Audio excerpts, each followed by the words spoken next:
Hello, good day, and welcome to another edition of Learn with Zion Ose. Of course, you already know that learning is beautiful when you learn with Zion Ose. For today's class, we are going to be looking at some questions that have been tested by the University of Benin and Delta State University in their Post UTME exercises. Please pause the video at this point, attempt the questions on your screen, and then you revert for analysis. All right, you're welcome back. For today's class, the first question says, the success of any government dash the welfare of the citizens. Of course, you can see it on your screen. Option A says consists of.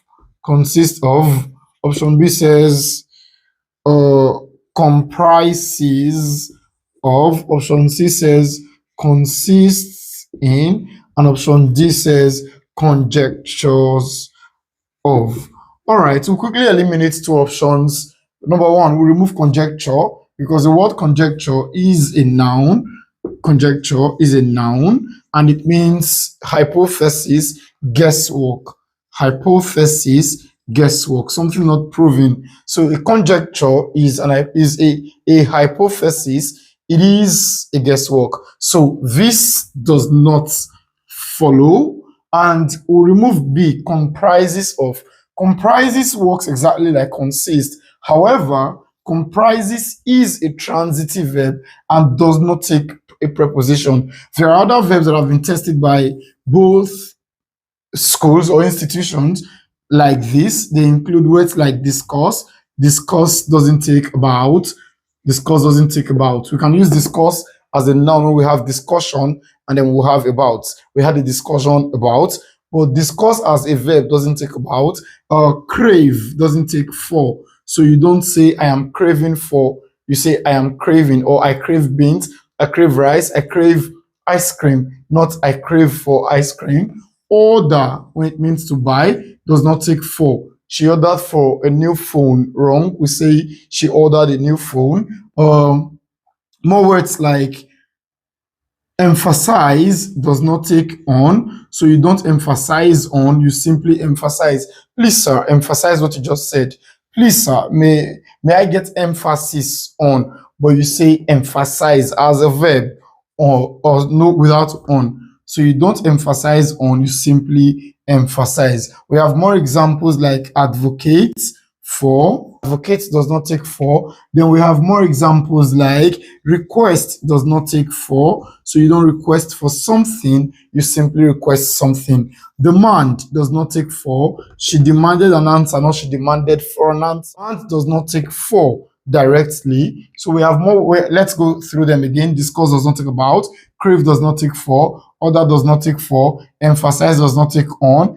Advocate does not take for. Request does not take for. Demand does not take for. Leverage does not take on. So you don't leverage on an opportunity, you simply leverage an opportunity. Leverage does not take on. And it is also redundant to use out with voice. So you voice your opinion rather than voicing out your opinion. And finally, for the sake of time, stress does not take on. Stress on what you just said. It is not entirely correct. So just say stress what you just said.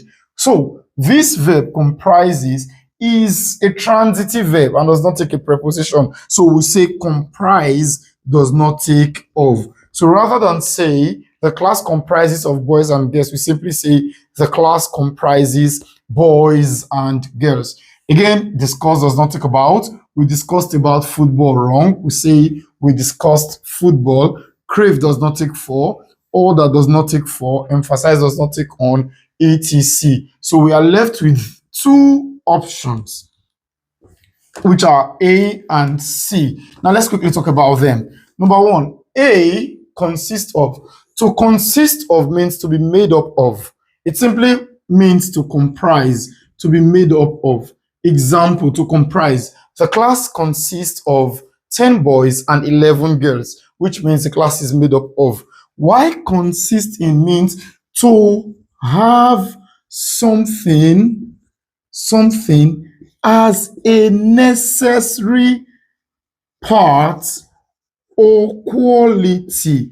to have something as a necessary part or quality. So when something has another thing as a necessary part or quality, you say that that thing consists in the other. For instance, the class comprises of 10 boys, but I could say a good class consists in the understanding of the students. Or a good lecture, I think that works better.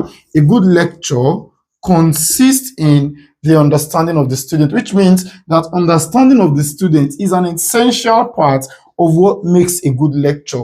Another example is air travel. Air travel consists in, or the beauty of air travel consists in speed. Speed. The joy of a teacher consists not of, now it's not made up of, or rather has the essential part, consists in the success of the students. So, judging by these, we'll say that option A is wrong and the answer to question 1 is option B. So, the success of any government consists in the welfare of the citizens, which means that the welfare of the citizens is an essential part or quality, a necessary quality of a good or successful government. Thank you. If you got that correctly, kudos to you. Number 2. The question says the teacher said Wale passed dash flying colors. Now, flying colors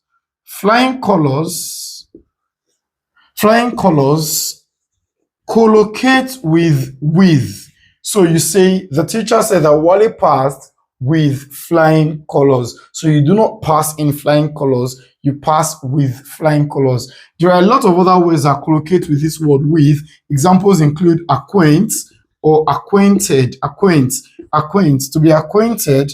Oh, A-I-N-T. Acquaint collocate with, and to be acquainted means to be familiar with. Therefore, the word familiar itself collocates with. So I am acquainted with him. I have an acquaintance, even acquaintance with French. So more words include broach. To broach means to discuss something with another person. So I broached the idea of traveling abroad with my brother. So we have green with envy. Green with envy. Diagnose collocate with. Disgusted collocate with. So he became disgusted with himself. So we have more examples like charge. Charge also collocates with this word with. So you charge a person with a crime. He was charged with murder. Right. We have more examples like connive or to collude. To connive or collude with. She colluded with her friends. She connived with her friends. We have intercede. So you intercede with a person on behalf of another. So I will intercede with your father not to send you to his brother. So you intercede with a person. And then you have interfere. Of course, you interfere with. The answer to question 2 is with. You pass with flying colors.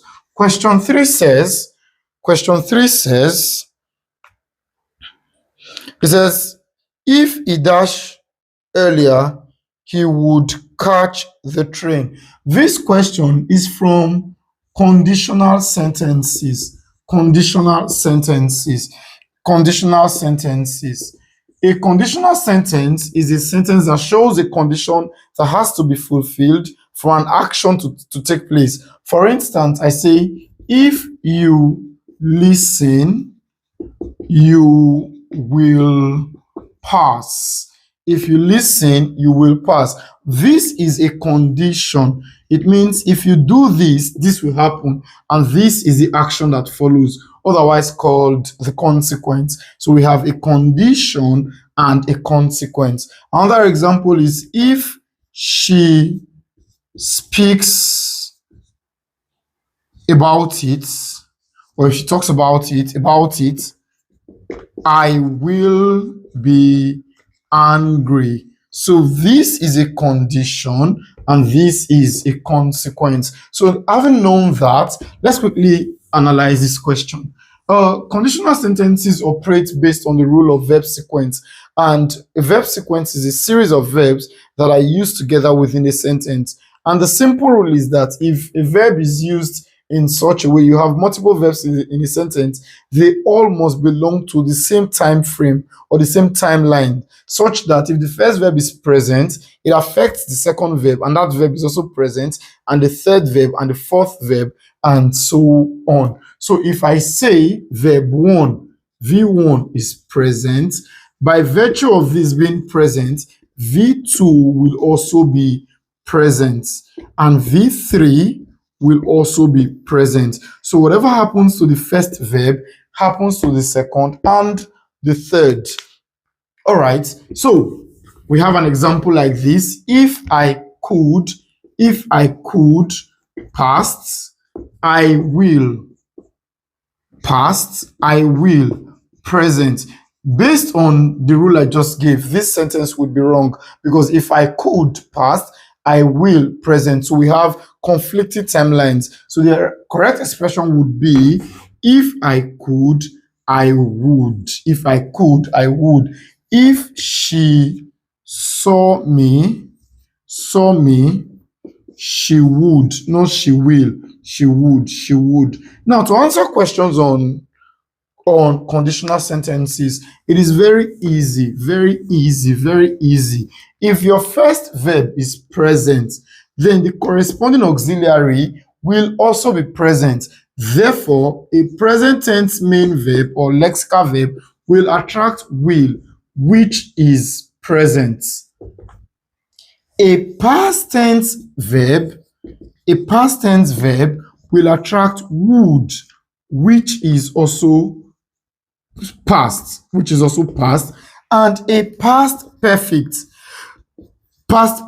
This is not tense, this is an aspect of the verb. And how do we know past perfect? We have only two things, HAD plus, observe this please, HAD plus past participle, otherwise called the ED2 form of the verb. For instance, if I say eat, the past tense of eat is ate, and the past participle is eating. Therefore, eat, we take will, ate, we take would, and if I have had, HAD, plus eating, we now take another perfect aspect, which is what? Would have. Although this is present perfect, would have. So basically what we are saying is present tense takes will, past tense takes would, and past perfect, HAD plus past participle, takes would have. I'll give you examples. If I meet him, or if I go abroad, no, I think London works here. If I go to London, comma, I dash visits Manchester.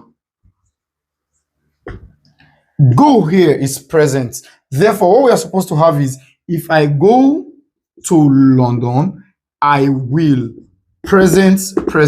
But if I turn this to if I went to London, this automatically changes to past. So we'll have, if I went to London, I would.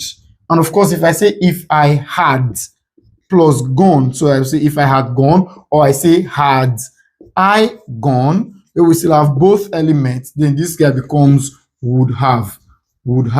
So once again, if I see him, I will call him. If I saw, past tense, I would call him. And if I had seen him, I would have called him. So back to our question. The question says, if he dash earlier, he would catch the train. Observe, we don't have he will. If we say he will. Will is present, therefore the answer there will be what? Come. So if he comes earlier, he will catch the train. But then if we had he would have caught, he would have caught. So this is perfect aspect. So the answer here would be if he had come. So if he had come earlier, he would have caught the train. But then we have he would catch. He would catch, which means this is simple past. So the answer here will also be simple past. If he dashed earlier, he would catch the train. So the answer is if he came earlier, he would catch the train. So in case you failed that, make adjustments and do better next time. So the answer is option B. Question 4. It says I am angry with Biokbo. His attitude always gets my dash. Always gets my dash. The answer to this question is goat.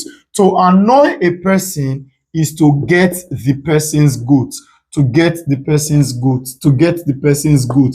He always gets my goat. He always gets my goat. He always gets my goat. And to play goats, to play or act goats, to play or act the goats, to play or act the goats is to act in a silly way.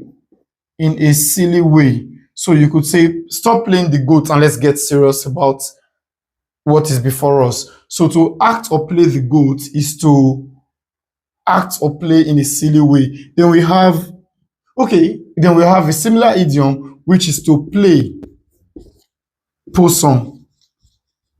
It is an animal. This is an animal that pretends to die or to pretend to be dead when situations arise. So to play possum is to play dead.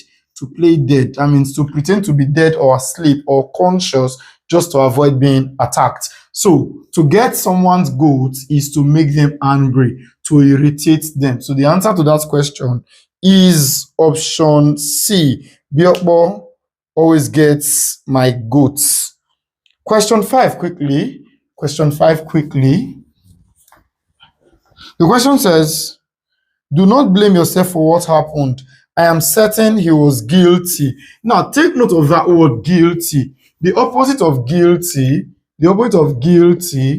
is innocent. The opposite of guilty is innocent.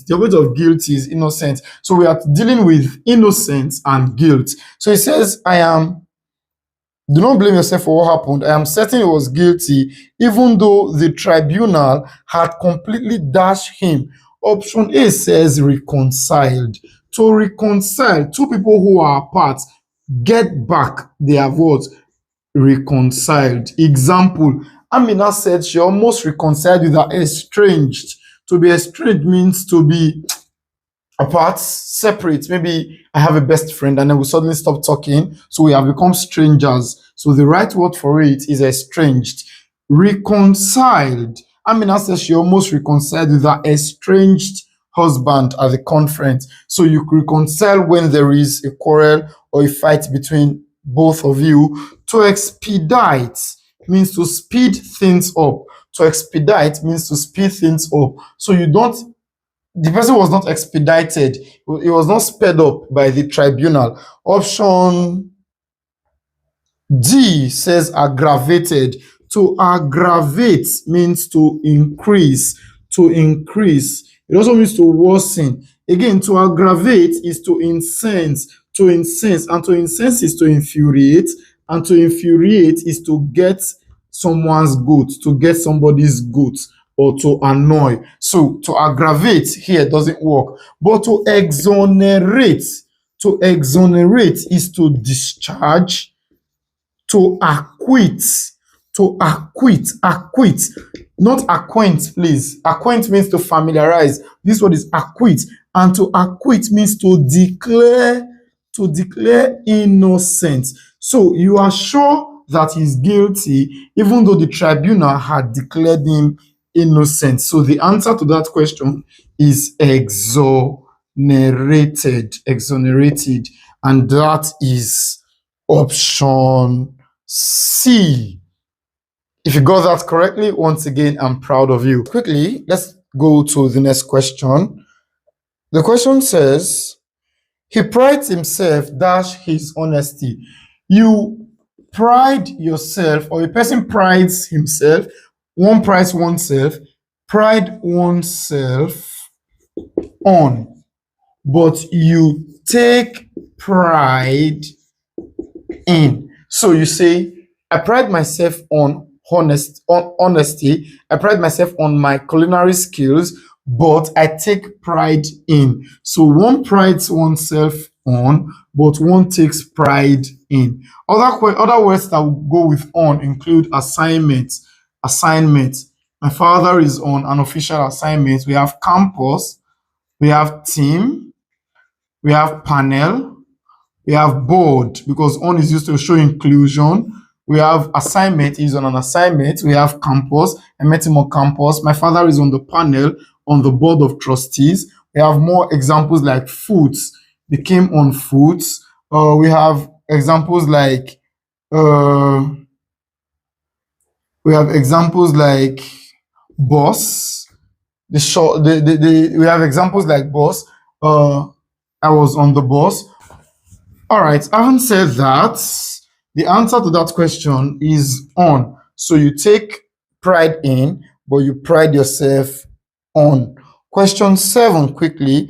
The question says, I will see you dash next year. I will see you dash next year. Then we have number 1, we have sometime. We have number 2, sometime. And then we have sometimes. So we can remove the last option and we'll answer this like this.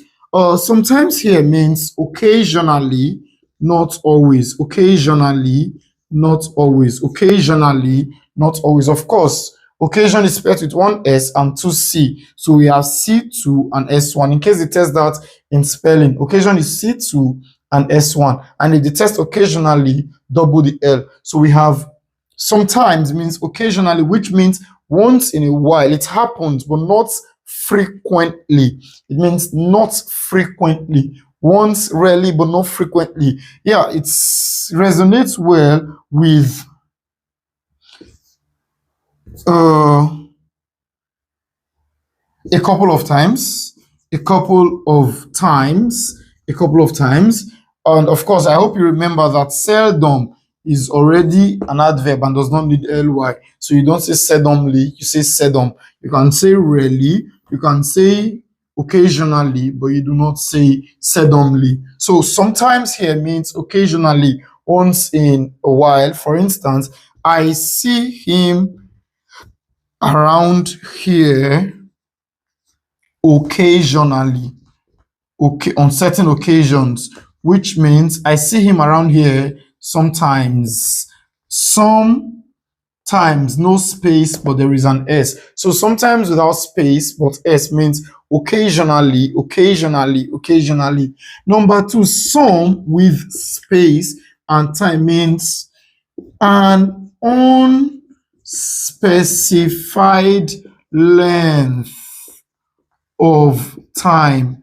For instance, I ask you, how long is it going to take to watch this video? You say, I really do not know, but it is going to take me some time, which means some length of time, like duration. Okay, sorry, it means duration, length of time. I don't know exactly how long, but I know it will take some time. Example, I can finish the job, but I would need some time, which means I would need time, but unspecified, no exact figure.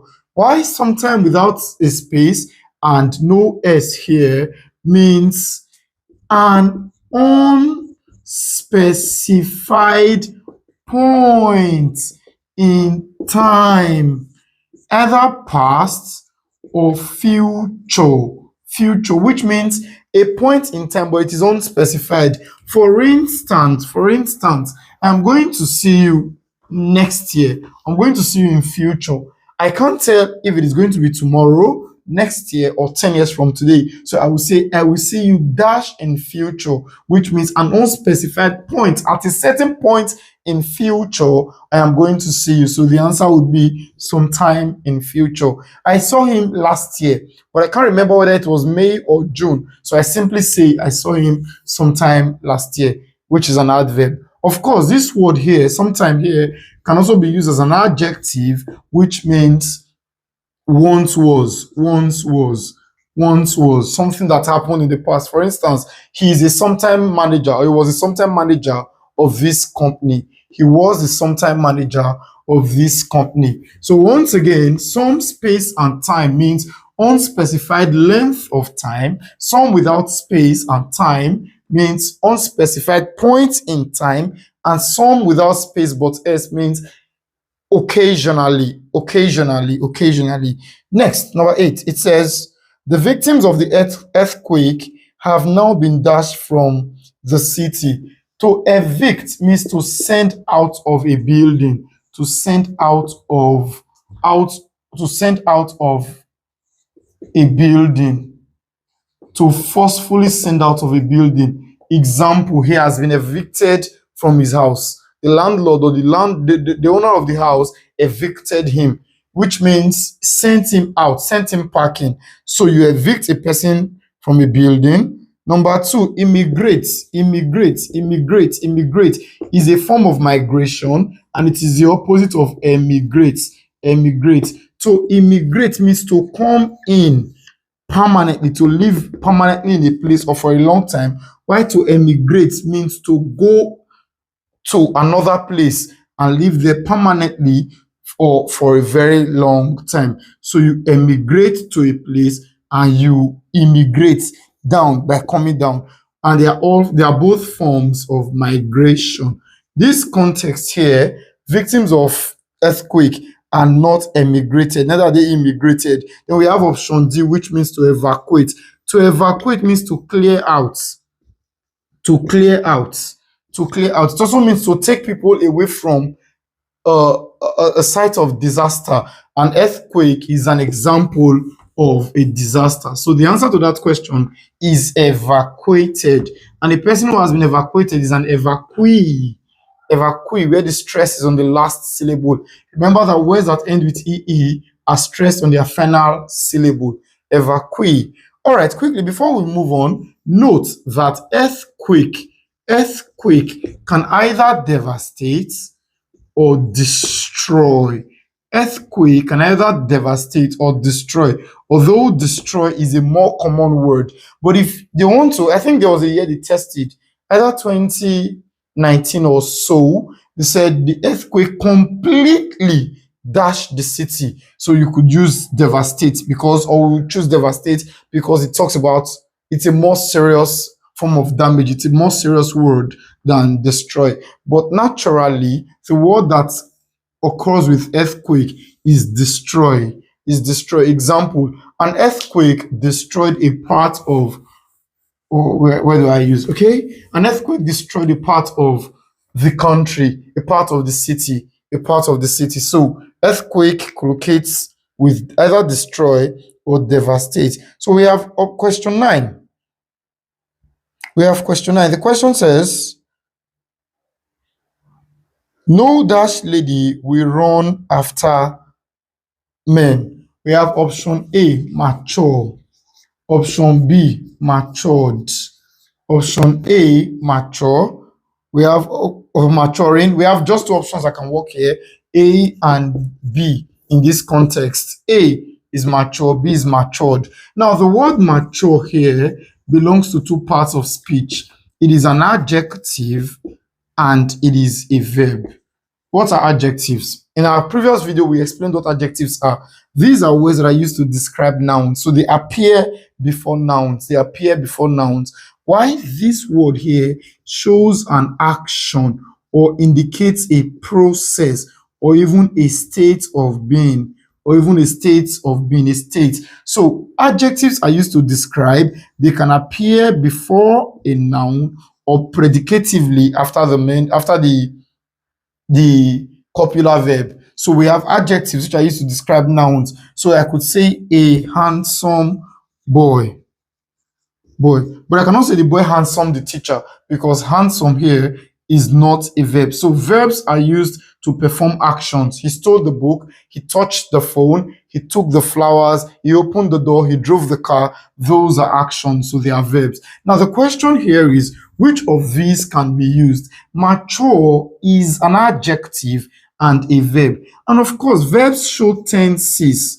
Where there are two tenses in English, we have present tense and the past tense. So verbs show tenses, they show aspects. They can take ing and they can even be preceded by verb to show perfect aspects. So verbs show tenses, we have present and past. So mature as a verb does not take ed in present, but we take ed to indicate a past event or past action. So mature as a verb can take ed, and of course that is when it has to do with an action, but when it describes, it does not take ed.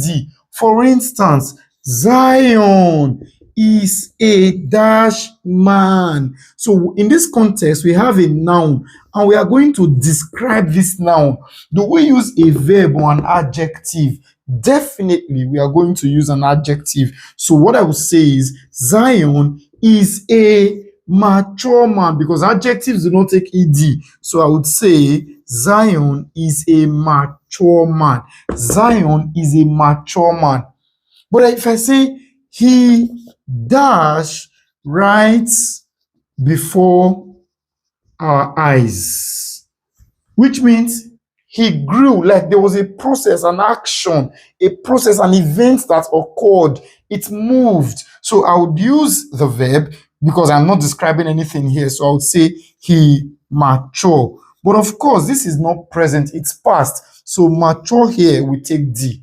Mature here, we take D. So I would say he matured before our eyes. So if I give you this question, I say, the girl has dash. If I say the girl has dash, I am not describing the girl. I am describing a process, an event. So I'll say the girl has grown. A process. So I would use here matured, because of course it is going to move with has, which is going to be past. So if I say the girl is a dash student, here I am describing student, this noun. So I will use mature. If I also say the girl is dash, I am describing, of course I can say the girl is beautiful, which is an adjective. So I would say the girl is mature. So again, the girl has matured, the girl is mature, the girl is mature, but the girl is a mature student. So you only use matured with D when it has to do with a verb, an action, a process, So in this context, they say no dash lady, no dash lady, no dash lady. They are not showing a process, rather they are describing lady, which is a noun. So the right word is not matured, it is mature. She's a mature lady. No mature lady will run after a man. All right, quickly let's consider the last two questions and we'll call it a day. Question 10, it says, despite his worth, he lives dash his means. The answer is within. You live within your means. And question 11 says, he dash not, you will see him as rude because you allow him. He does not look me in the eye. We have option A, there, B, there's, C, dead, and etc.